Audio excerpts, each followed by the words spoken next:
ಚಿಕ್ಕಬಳ್ಳಾಪುರದ ಅವಲಗುರ್ಕಿಯಲ್ಲಿ ಇಶಾ ಫೌಂಡೇಶನ್ ಪ್ರಾರಂಭವಾದ ಮೇಲೆ ಅದೆಷ್ಟೋ ಅಮಾಯಕರ ಜೀವ ಗಾಳಿಯಲ್ಲಿ ತೇಲಿ ಹೋಗಿದೆಯೋ, ಇನ್ನೆಷ್ಟೋ ಜನ ಯಮಧರ್ಮನ ಜೊತೆ ಹೋರಾಡಿ ಬದುಕಿ ಬಂದಿದ್ದಾರೋ ಗೊತ್ತಿಲ್ಲ. ಮಹಾದೇವನ ದರ್ಶನಕ್ಕೆ ಶಾಂತಿ ಅರಸಿ ಬರುವ ಭಕ್ತರಿಗೆ ಇಲ್ಲಿ ಎದುರಾಗುತ್ತಿರೋದು ಮಾತ್ರ ಸಾವು ನೋವಿನ ಭಯಾನಕ ದೃಶ್ಯಗಳು. ಚಿಕ್ಕಬಳ್ಳಾಪುರ ಭಕ್ತಿ ಕೇಂದ್ರದ ಹಾದಿಯಲ್ಲಿ ನೆತ್ತರಿನ ಕೋಡಿ. ದೂರದ ಜಿಲ್ಲೆಗಳಿಂದ, ಹೊರ ರಾಜ್ಯಗಳಿಂದ ಆಸೆ ಹೊತ್ತು ಬರುವ ಭಕ್ತರು ಇಲ್ಲಿ ದಾರಿಮಧ್ಯದಲ್ಲೇ ಬಲಿಯಾಗುತ್ತಿದ್ದಾರೆ. ಇತ್ತೀಚೆಗೆ ಉತ್ತರ ಪ್ರದೇಶದಿಂದ ಬಂದಿದ್ದ ಯುವಕ ಯುವತಿ ಸಂಭವಿಸಿದ ಭೀಕರ ರಸ್ತೆ ಅಪಘಾತದಲ್ಲಿ ಸ್ಥಳದಲ್ಲೇ ಉಸಿರು ಚೆಲ್ಲಿದ್ದಾರೆ. ವೇಗವಾಗಿ ಬಂದ ಕಂಟೈನರ್ ಹಿಂಬದಿಯಿಂದ ಅಪ್ಪಳಿಸಿದ ರಭಸಕ್ಕೆ ಅಮಾಯಕರ ಪ್ರಾಣಪಕ್ಷಿ ಹಾರಿಹೋಗಿದೆ. ಒಳ್ಳೇದಾಗಲಿ, ಮನಸ್ಸಿಗೆ ನೆಮ್ಮದಿ ಸಿಗಲಿ ಅಂತ ಆದಿಯೋಗಿಯ ದರ್ಶನಕ್ಕೆ ಬರುವ ಜನರಿಗಿಲ್ಲ ಸೂಕ್ತ ಭದ್ರತೆ. ಎಲ್ಲಿ ಕೂತಿದ್ದಾನೆ ಆ ಆದಿಯೋಗಿ? ಈ ಅಮಾಯಕರ ಗೋಳು, ಅಕಾಲಿಕ ಸಾವುಗಳು ಆ ದೇವರಿಗೆ ಕಾಣಿಸುತ್ತಿಲ್ಲವೇ ಎಂಬ ಸಾರ್ವಜನಿಕರ ಆಕ್ರೋಶ ಮುಗಿಲು ಮುಟ್ಟಿದೆ. ಚಿಕ್ಕಬಳ್ಳಾಪುರ ರಸ್ತೆಯಲ್ಲಿ ಜೀವಕ್ಕೆ ಬೆಲೆಯೇ ಇಲ್ವಾ? ಇಶಾ ಫೌಂಡೇಶನ್ ಆವರಣಕ್ಕೆ ಸಂಪರ್ಕಿಸುವ ರಸ್ತೆಗಳಲ್ಲಿ ದಿನೇ ದಿನೇ ಟ್ರಾಫಿಕ್ ಜಾಮ್ ಹಾಗೂ ಅಪಘಾತಗಳ ಸಂಖ್ಯೆ ಹೆಚ್ಚಾಗುತ್ತಿದೆ.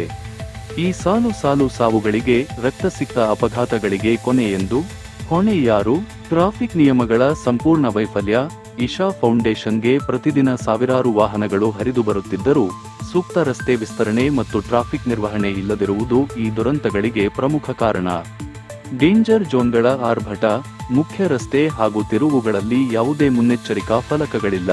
ಬೈಕ್ ಸವಾರರಿಗೆ ಮತ್ತು ಹೊಸದಾಗಿ ಬರುವ ವಾಹನ ಚಾಲಕರಿಗೆ ಈ ಅಪಾಯಕಾರಿ ವಲಯಗಳ ಡೇಂಜರ್ ಝೋನ್ಸ್ ಅರಿವೇ ಇರುವುದಿಲ್ಲ. ಅನಿಯಂತ್ರಿತ ಭಾರೀ ವಾಹನಗಳ ಸಂಚಾರ, ಕಂಟೈನರ್ ಮತ್ತು ಲಾರಿಗಳ ಅತಿಯಾದ ವೇಗ ಮತ್ತು ನಿರ್ಲಕ್ಷ್ಯದ ಚಾಲನೆಗೆ ದ್ವಿಚಕ್ರ ವಾಹನ ಸವಾರರು ಬಲಿಯಾಗುತ್ತಿದ್ದಾರೆ. ಸಾರ್ವಜನಿಕರ ಸ್ಪಷ್ಟ ಆಗ್ರಹ: ಇನ್ನಾದರೂ ಸಂಬಂಧಪಟ್ಟ ಅಧಿಕಾರಿಗಳು ಮತ್ತು ಜನಪ್ರತಿನಿಧಿಗಳು ಕಣ್ಣು ಮುಚ್ಚಿ ಕುಳಿತುಕೊಳ್ಳದೆ ತಕ್ಷಣ ಎಚ್ಚೆತ್ತುಕೊಳ್ಳಬೇಕಿದೆ. ಇಶಾ ಫೌಂಡೇಶನ್ ಸಂಪರ್ಕಿಸುವ ಮಾರ್ಗಗಳಲ್ಲಿ ಕಠಿಣ ಟ್ರಾಫಿಕ್ ನಿಯಮಗಳನ್ನು ಜಾರಿಗೆ ತರಬೇಕು. ಅಪಾಯಕಾರಿ ತಿರುವುಗಳಲ್ಲಿ ಡೇಂಜರ್ ಝೋನ್ ಸೂಚಕ ಫಲಕಗಳನ್ನು ಅಳವಡಿಸಿ ಬೈಕ್ ಸವಾರರಲ್ಲಿ ಅರಿವು ಮೂಡಿಸಬೇಕು. ಸಿಸಿಟಿವಿ ಕ್ಯಾಮೆರಾ ಹಾಗೂ ವೇಗ ನಿಯಂತ್ರಕಗಳನ್ನು, ಸ್ಪೀಡ್ ಬ್ರೇಕರ್ಸ್, ಬ್ಯಾರಿಕೇಡ್ಸ್ ತಕ್ಷಣ ಅಳವಡಿಸಬೇಕು. ಇನ್ನಷ್ಟು ಪ್ರಾಣಗಳು ಬಲಿಯಾಗುವ ಮುನ್ನ ಆಡಳಿತ ಮಂಡಳಿ ಹಾಗೂ ಪೊಲೀಸ್ ಇಲಾಖೆ ಸೂಕ್ತ ಕ್ರಮ ಕೈಗೊಳ್ಳದಿದ್ದರೆ ಭಕ್ತಿಯ ಕೇಂದ್ರವಾಗಿರಬೇಕಾದ ಜಾಗ ಸಂಪೂರ್ಣವಾಗಿ ಮರಣ ಮೃದಂಗ ಹಾದಿಯಾಗುವುದರಲ್ಲಿ ಯಾವುದೇ ಅನುಮಾನವಿಲ್ಲ.